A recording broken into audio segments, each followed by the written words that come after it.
नमस्कार, मी पंजाब डक. आज आहे 11 जुलै 2026. आजपासूनचा महाराष्ट्रातील शेतकऱ्याला एक अंदाज देणार आहे. राज्यातलं परिस्थिती बघितल्याच्या नंतर आपण म्हटलं होतं ना, राज्यात 10 तारखेच्या नंतर 11 पासून चांगलं सूर्यदर्शन होईल. तर 11 तारखेला चांगलं राज्यात सूर्यदर्शन झालं आणि वारं देखील सुटलेलं आहे. मग राज्यात आता पाऊस कधी येणार आहे, तर खास करून आज मुद्दाम म्हणून त्याच्यासाठी अंदाज देणार आहे.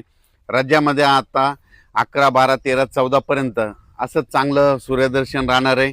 वारं देखील सुटन, म्हणून हे अंदाज लक्षात यायचा.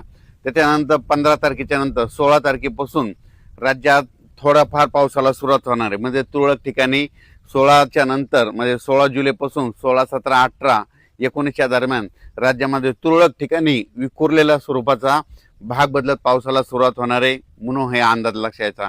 तो पाऊस सर्वदूर पडणार नाही. फक्त काय झालेलं आहे, हे 4 दिवस जे पाऊस थांबन म्हणजे 14, 15 तारखेपर्यंत, ते 16 तारखेला मात्र परत सुरू होणार आहे. म्हणून हा अंदाज लक्षात यायचा. त्याच्यानंतर पुन्हा काय परिस्थिती राहणार आहे, तर त्यानंतर काय परिस्थिती राहणार आहे, त्याच्यानंतर राज्यातल्या सर्व शेतकऱ्याला सांगू इच्छितो की राज्यामध्ये 21 जुलैपासून ते 5 ऑगस्ट पर्यंत म्हणजे चांगला जोराचा पाऊस पडणार आहे. मग ते दररोज वेगवेगळ्या भागात पडणार आहे. मग 21 जुलैच्या नंतर सगळ्यात जास्त जसं मुंबईला पाऊस पडला ना, आता मुंबई, पुणे, नाशिक, आता नंबर आहे विदर्भाचा. आता 14 जिल्ह्याचा नंबर आहे. मग तुम्हाला सांगू इच्छितो 21 जुलै ते 5 जुलैच्या दरम्यान राज्यामध्ये गडचिरोली, चंद्रपूर, नागपूर, वर्धा, भंडारा, गोंदिया, यवतमाळ, अकोला, हिंगोली, वाशिम, त्याच्यानंतर इकडं बुलढाणा जिल्हा, जालना जिल्हा, जळगाव जिल्हा, ह्या भागामध्ये मात्र 21 जुलै, 22, 23, 24 पर्यंत चांगला जोराचा पाऊस पडणार आहे. म्हणून हा अंदाज लक्षात यायचा.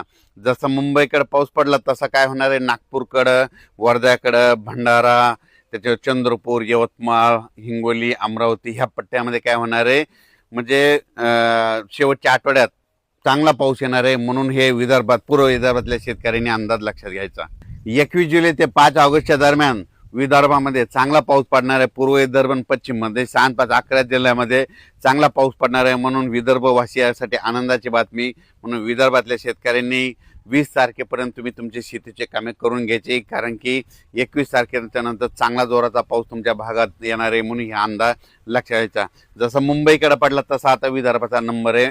नागपूरचा, वर्ध्याचा, भंडाराचा, चंद्रपूरचा, गडचिरोलीचा त्यांचा आता नंबर आहे. म्हणून हा अंदाज त्यांनी लक्षात घ्यायचा. पण तुम्हाला एक सगळ्यात महत्त्वाचं सांगू इच्छितो, पंढरपूरची दिंडी परतल्याच्या नंतर मात्र राज्यात मात्र जोराचा पाऊस पडणार आहे. म्हणून ही अंदाज लक्षात घ्यायचा. मग ते पाऊस कसा पडणार आहे,